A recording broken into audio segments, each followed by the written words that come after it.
Com exclusividade, o Manchete RJ conversa com o delegado Carlos Augusto, titular da 146 Delegacia de Polícia de Guarulhos, em Campos. Carlos Augusto é o responsável pela investigação do caso que chocou a cidade. A morte de Eliana Lima Tavares, mãe do estudante de medicina Carlos Eduardo, mais conhecido como Cadu.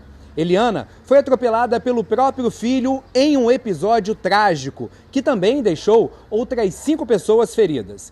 Em entrevista ao jornalista Arnaldo Neto, o delegado detalha sobre o andamento do caso, o andamento das investigações, se houve ou não motivações por parte do suspeito e as próximas etapas para a elucidação completa do caso. Acompanhe. Campos continua perplexo com o caso do filho que atropelou a mãe. Infeliz coincidência? Um assassinato?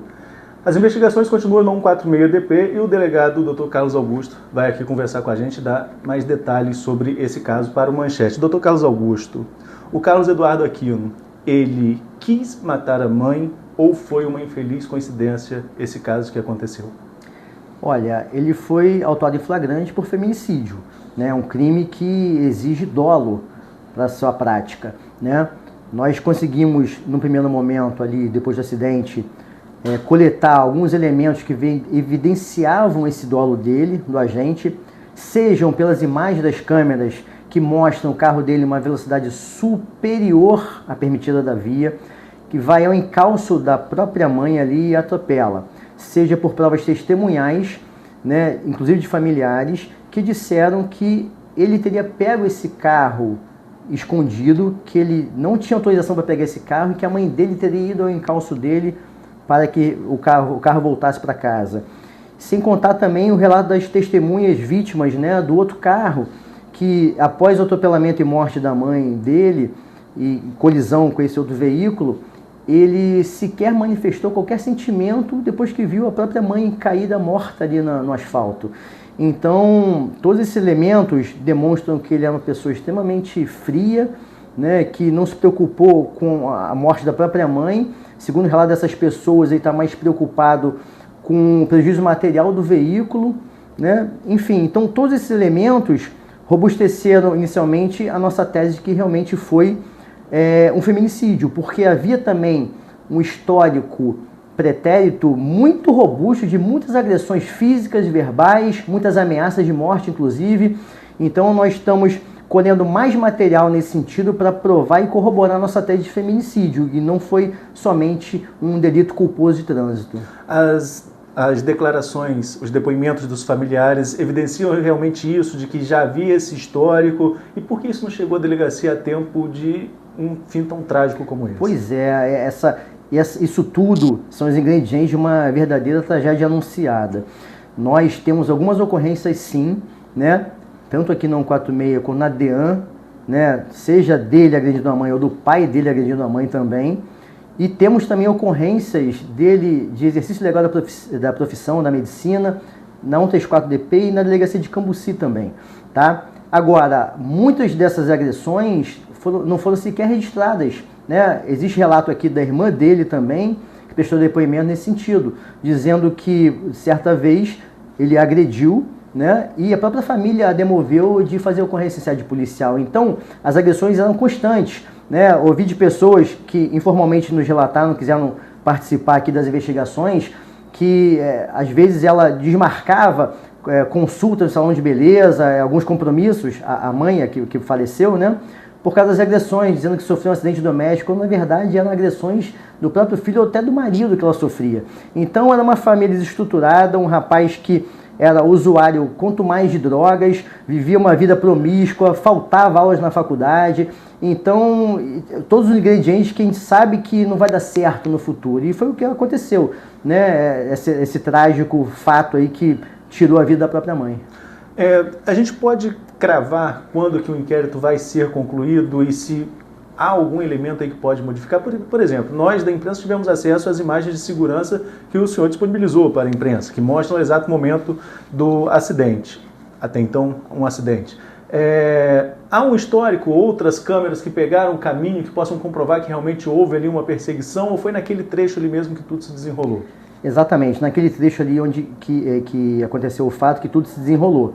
Nós acreditamos que ele realmente contou uma história, que ele teria trocado a moto com o carro da irmã, que estava com o pai, foi até o centro da cidade sacar um dinheiro, que a mãe teria feito um pix para ele, passou na comunidade a tira-gosto para comprar drogas, estava voltando da Ponte da Lapa. Ali na Ponte da Lapa, ele teria feito uma bandalha, né? Necessariamente os veículos têm que virar para a direita no sentido Parque Prazeres. Ele disse que não, que ele fez uma bandalha ali, já pegou direto a beira-rio, a Francisco Lamego, né, onde foi o acidente, e a gente acredita que ele tenha visto a mãe dele ali e acelerou o carro. As imagens são claras nesse sentido de aceleração do veículo, uma aceleração fora do normal. Você percebe outros veículos indo e vindo, uma velocidade normal, depois passa a mãe dele e ele vem desabalar a carreira atrás dela. Na motocicleta, uma motocicleta amarela, uma via super iluminada ali, então está aguardando só os laudos periciais para ter essa confirmação.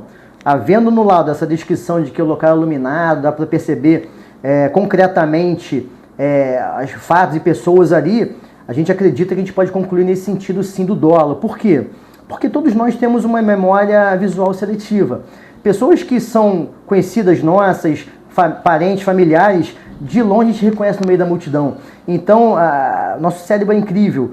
Ele teria condições plenas de reconhecer aquela motocicleta, uma bicicleta, aliás, uma bicicleta elétrica amarela que a mãe tinha, em comum, a compleição física da mãe, as vestes, os trajes, a roupa que a mãe estava vestindo ali no dia, entendeu? E sequer, né, falou nada nesse sentido. Muito pelo contrário, disse que foi um acidente ao acaso, que não sabia quem era a pessoa, tudo bem, né? Mas isso também não é motivo para andar naquela velocidade, naquela via ali.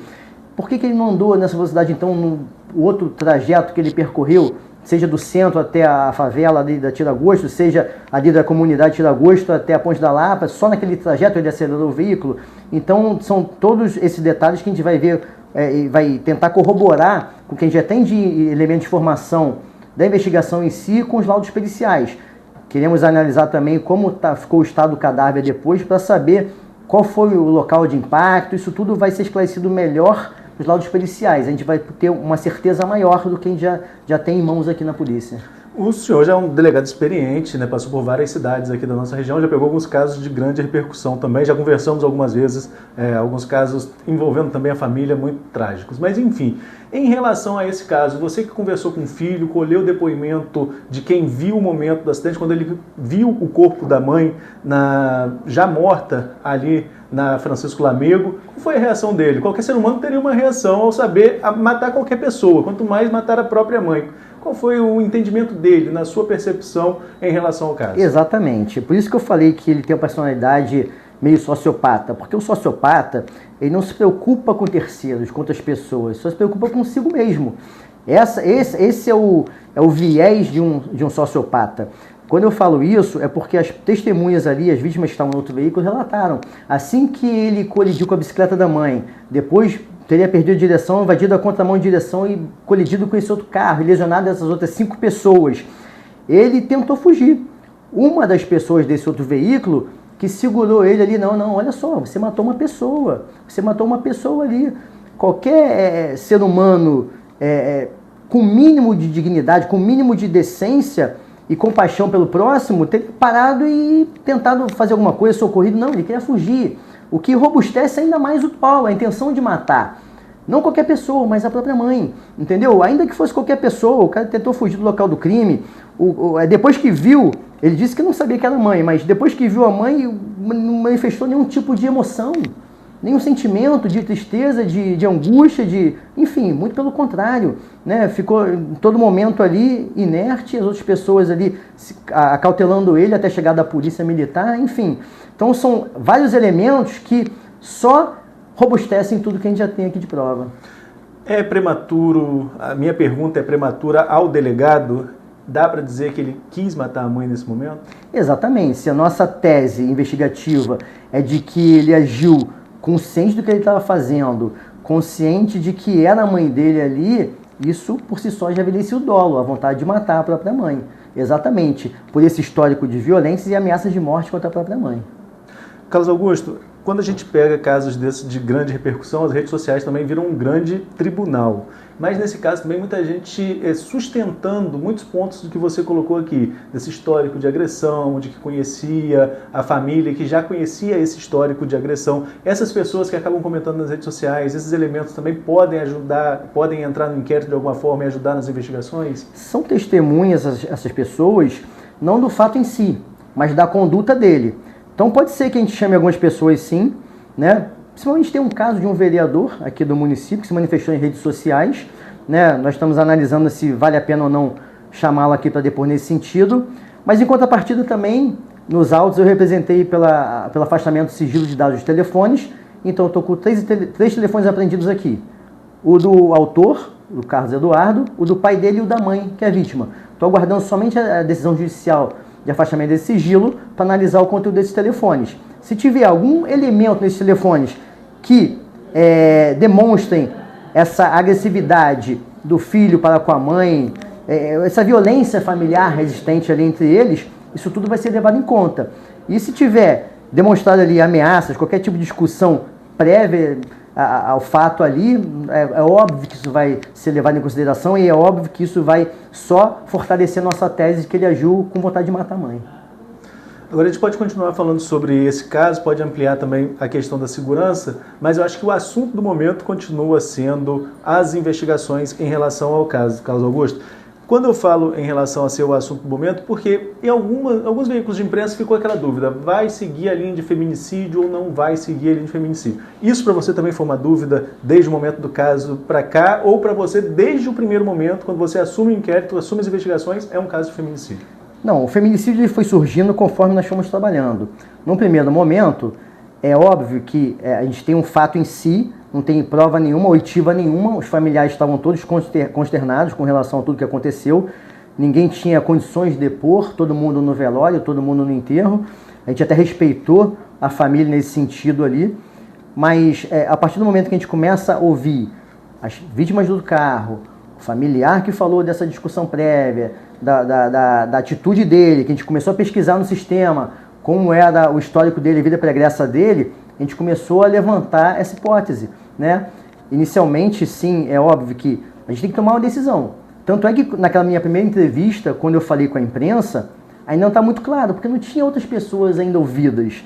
Os meus agentes estavam na rua à procura dessas pessoas, tentando convencer familiares de vir aqui, tentando encontrar testemunhas, não só as câmeras, mas também as testemunhas que estivessem no local do fato ali, pudessem colaborar com alguma ajuda, enfim. E a partir do momento que nós tivemos essa certeza, o depoimento, o relato dessas pessoas que foram nesse sentido da briga anterior, briga prévia, né?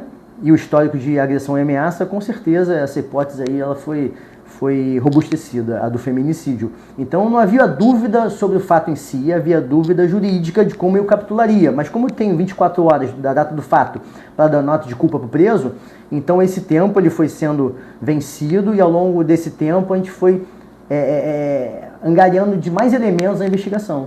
Um advogado se apresentou como advogado de defesa do Carlos Eduardo e colocou ali também para a imprensa, para vários veículos de imprensa, que a família estaria dividida, inclusive ele nem vai seguir no caso. Você que colheu depoimento de familiares, essa é a impressão que você tem também? Há uma divisão ali? Com certeza, nesse sentido, eu comungo da opinião do advogado, porque a família está cindida.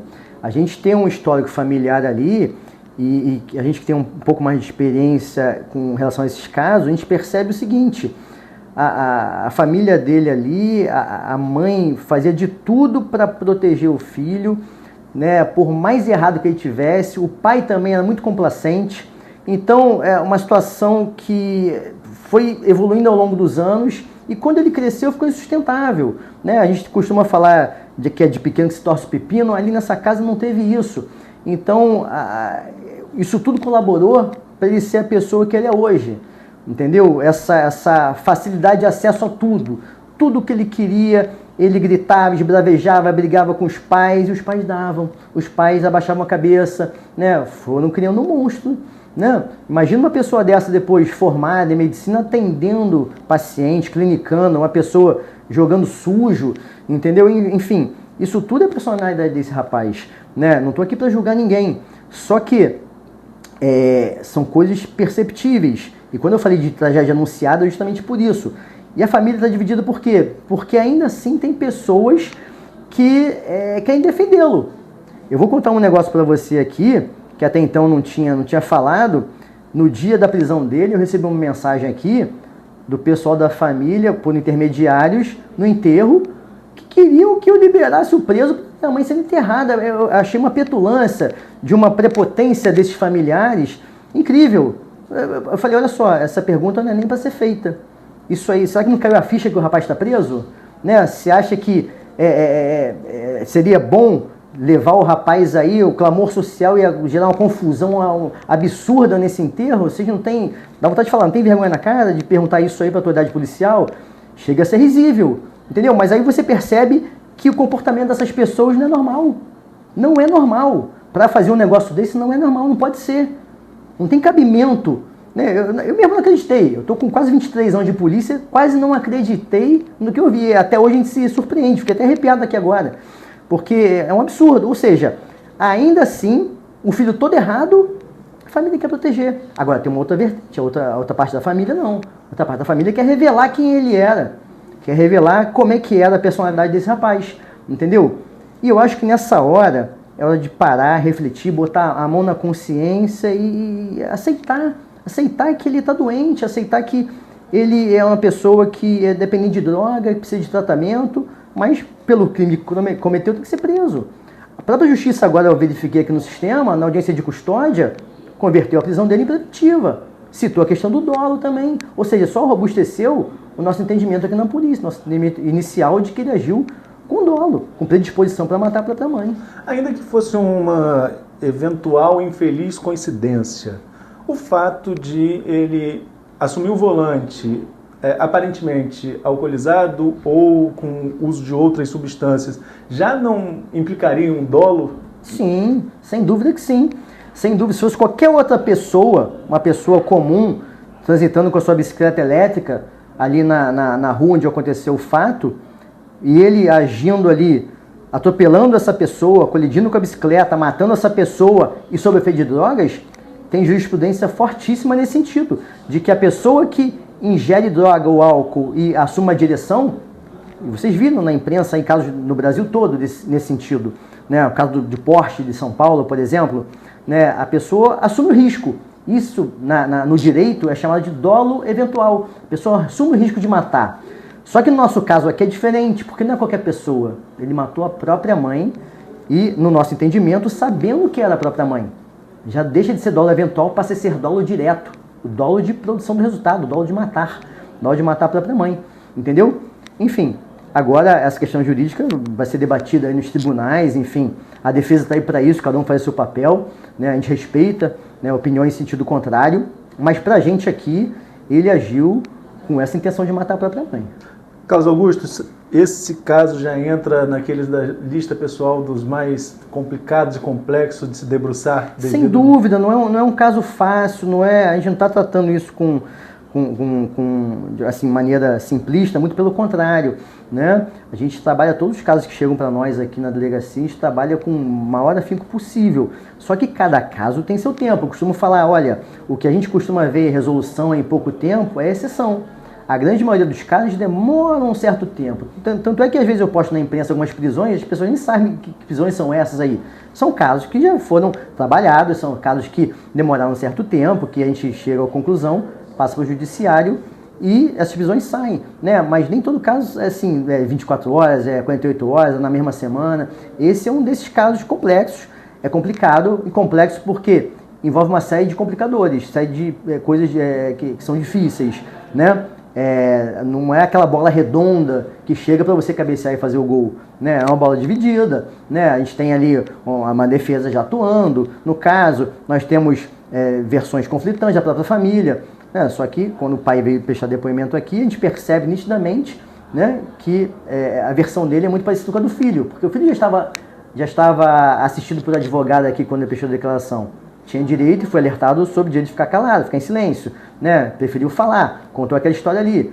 O pai foi no mesmo sentido da história dele. Enfim, a gente não está aqui para julgar ninguém, como eu falei, mas são situações que pela experiência prática aqui da profissão, a gente percebe que houve um certo direcionamento, mas, enfim, cada um está fazendo o seu papel aqui, a gente respeita todos os profissionais, sejam advogados ou da imprensa, a gente respeita e tem o maior carinho por todos, né?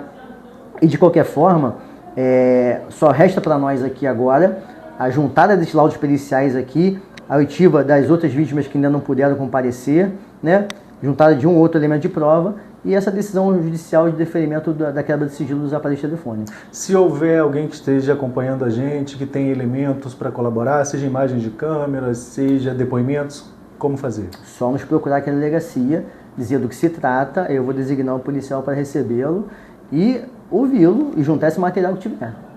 Carlos Augusto, como eu falei no meio da conversa, acho que a gente tem que marcar até um outro bate-papo para falar sobre segurança pública de forma mais ampla, porque você é um grande conhecedor da área, mas neste momento queria agradecer a você pelas informações em relação a esse caso. Eu que agradeço a oportunidade de esclarecer a população aqui de Campos o que de fato possa ter acontecido, né? A gente trabalha com a maior transparência possível, é óbvio que a investigação ela tem seus momentos, eu não posso, às vezes, de antemão revelar muita coisa, porque senão acaba atrapalhando a investigação. Outras pessoas que podem ter, de certa forma, alguma participação nos crimes ou testemunhas que podem ouvir o que a gente está falando aqui, e aí isso influencia depois na tomada de depoimento dessas pessoas. Mas, de certa forma, aqui, depois do caso esclarecido, a gente sempre fala com a imprensa e com a população. Obrigado, Carlos Augusto. A você que nos acompanhou, fique sempre ligado no Manchete RJ, que estaremos acompanhando passo a passo desse caso e todas as informações de Campos e da região.